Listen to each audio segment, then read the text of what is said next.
right, back on the Rob Dibble Show with Ben Darnell in your afternoon drive.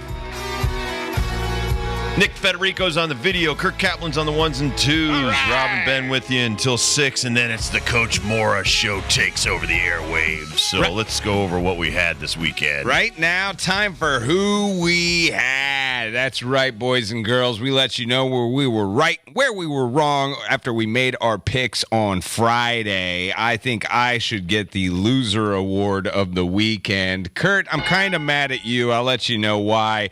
Dibs, I think you're running hot right now. If I had to give somebody a win on the weekend, I don't know. My results are kind of scattered all over the place. Well, let's start where we...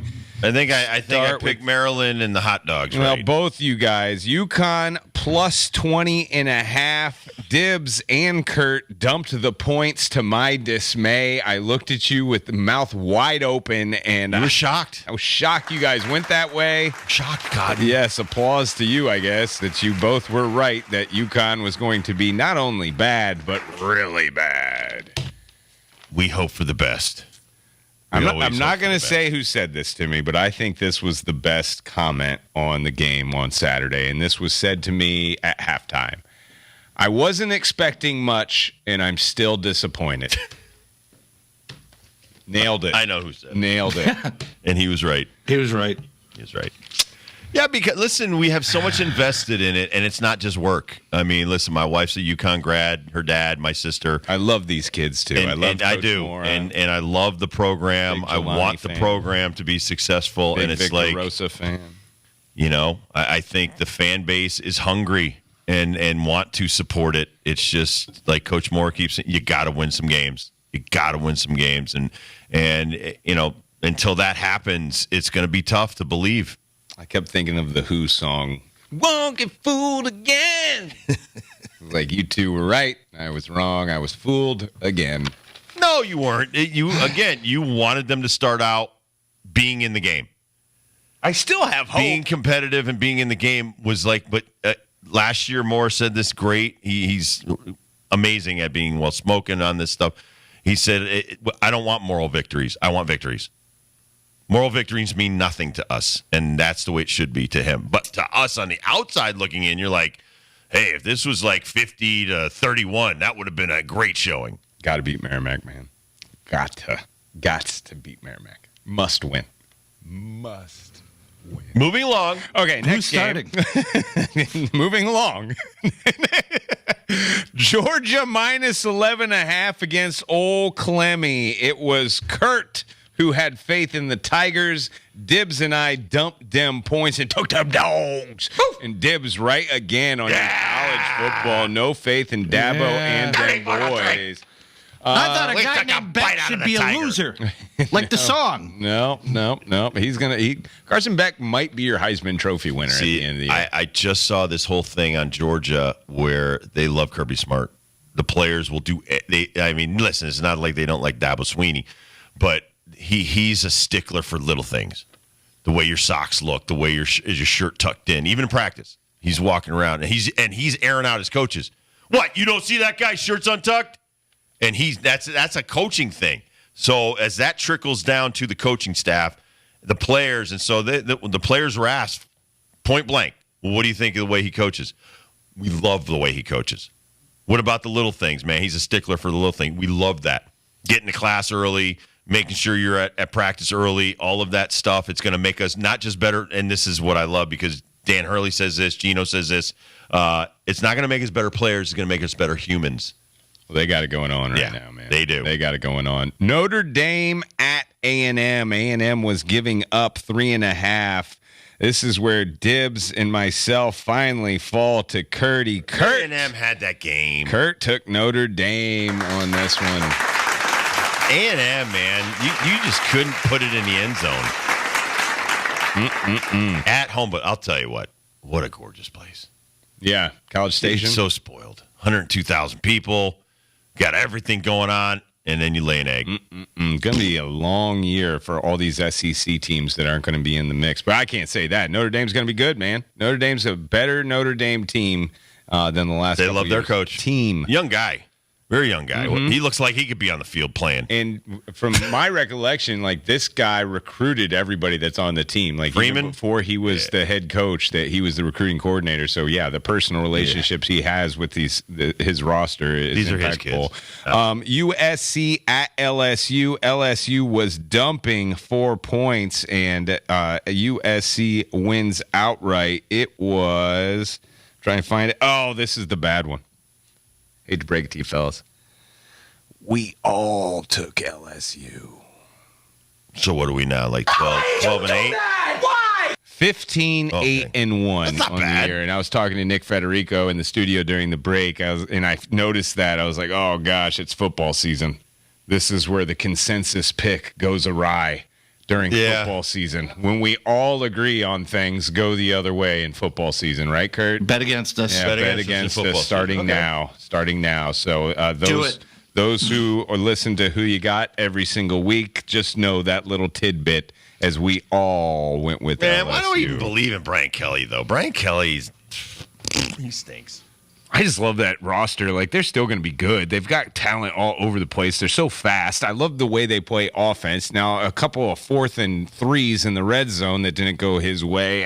Gosh, I don't know. USC's a lot better, points. too. Yeah. USC's defense definitely better than the last couple of years. And under Lincoln Riley, they might have a squad this year. Lincoln Riley might know what he's doing, He might know what he's doing. Let's get off the football field, go to the Right. baseball diamond, shall we? Judge skunked. I called it. You boys were looking for home runs. I said 0 on the board because St. Louis wasn't going to give him anything to hit, but that was not Right. the case, really. I mean, when he was up to the plate, I saw, I'd say, 5 Judge at-bats over the weekend.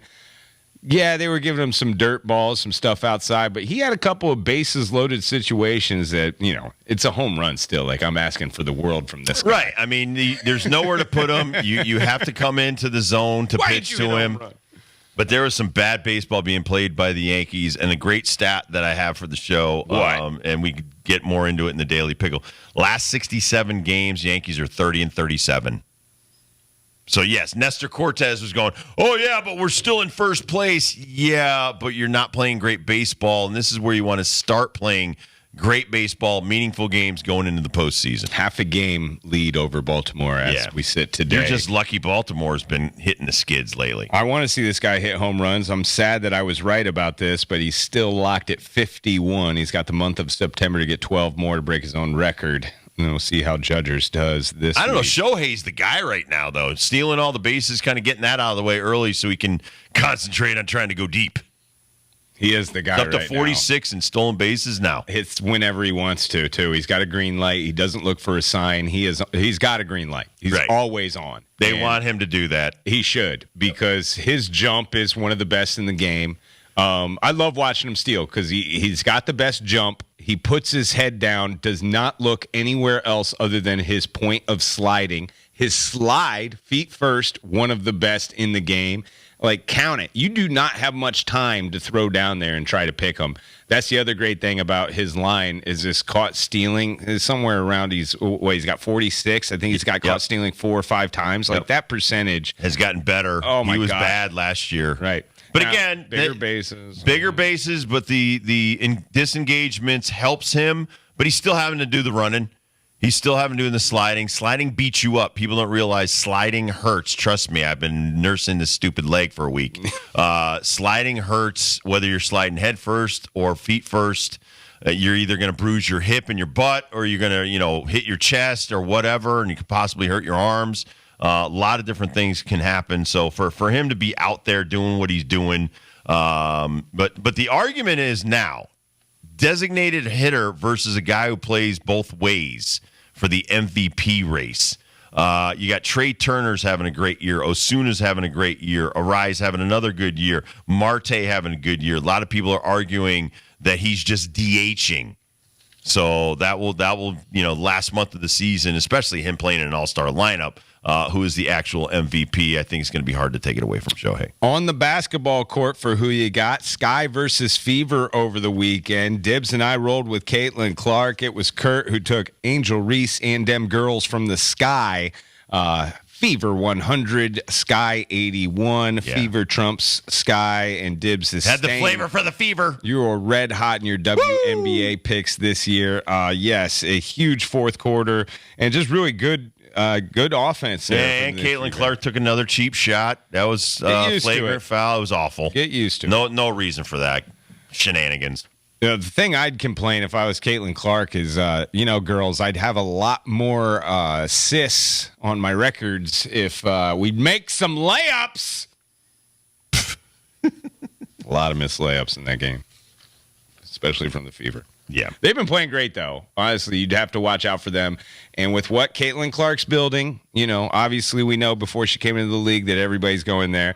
Teams are starting to get mad that more Caitlin Clark fans are showing up to their venues. Yeah, that was the Dallas game. Yeah, Dallas Wings are getting upset about that. It's like watching Shohei around the league or Aaron Judge. You get a lot of fans that don't just follow the team, they're following the player. You got a lot of Indiana people that are just following her from her college days. I mean, it's just... Yeah, and that's cool. And just like Major League Baseball, I think the playoffs are going to be great because of all of this in the mix. These players that are larger than their actual game right now, they're going to breed more eyeballs, as Caitlin Clark has. But these playoffs, with the Fever finally playing good, they're Nancy Lieberman, I think, touched upon something that's true. She's going to make them a lot of money, meaning the whole league. You're all going to start earning more money because you're selling more tickets and more people are your ratings, your ratings go up, and so the marketing and advertising, now they're starting to put everything around every place you are. Then they can build new suites and sell the suites at all of these games. That's where the money comes from, people. It's not from the actual basketball. You have to have people that are interested in your product. And so if she gets you interested in Angel Reese, wins all these rebound titles and all this other stuff, that's how you sell this sport. You know what I'm getting bored of? Scotty Scheffler winning all the damn time. Jeez Louise. I know he got a 10-stroke lead above everybody. Well, really 2-stroke lead over Morikawa. But still, this dude just ran away with this tour championship. Wasn't even close. Had a little mess up on Sunday where he chipped it. It kind of looked like you and me. He chipped out of the sand trap, went over the green, and the ball kept on rolling. I think he finished with a bogey. I don't know. He won by 4. Dibs and I knew it. We don't feel great about it because it was an inevitable thing. Yeah. Kurt picked Morikawa just to get off of this Scheffler stuff. But, man, this Scotty Scheffler has had one hell of a 2024. What was it, $25 million he takes home after winning that tournament? Yep. God, call that silly again. I'm sure he cares about the silliness of the format now. Scheffler. Dude's feet are moving everywhere, Dibs. Still right down the middle. How? And then his wife's basically like, my husband's a nerd. He's a goofy dude that you wouldn't believe how goofy he is around home. He's just a great golfer. Incredible golfer. Yeah. Incredible. And he's good for the game right now. Shout out to our friend Sahith Theegala. Finished third. Big money in there. He had a great weekend. Just watching, we knew zip about Sahith until the Travelers Championship 2023. From where he was that day making a run to what he did as of yesterday, he has had an incredible year and a half. Shout out to Theegala. Looking for more for him in 2025.